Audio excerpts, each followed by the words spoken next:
Friends, આજે મેં Shivratri special શક્કરિયાની wafer બનાવી છે. તો ચાલો એ રેસીપી હું તમારી સાથે પણ શેર કરું. શક્કરિયાને ધોઈ અને સાફ કરી લીધું છે. હવે એને છોલી લઈશું. શક્કરિયાને આ રીતે વચ્ચેથી કટ કરી લઈએ. આ રીતે લાંબી સ્લાઇસમાં આપણે છીણી લઈશું.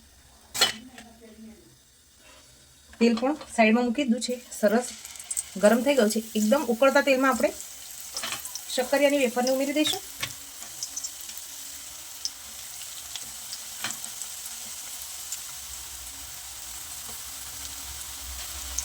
વેફર આપણી તળાઈ ગઈ છે. હવે ઉપરથી ફરાળી મીઠું ઉમેરીશું.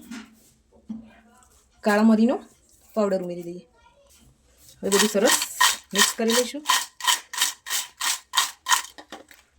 ફ્રેન્ડ્સ, તૈયાર છે આપણા શક્કરિયાની એકદમ ક્રિસ્પી વેફર. ફ્રેન્ડ્સ, મહાશિવરાત્રી આવી રહી છે, તો તમે પણ જરૂરથી ટ્રાય કરજો. અને તમને મારી રેસીપી કેવી લાગી કમેન્ટ કરવાનું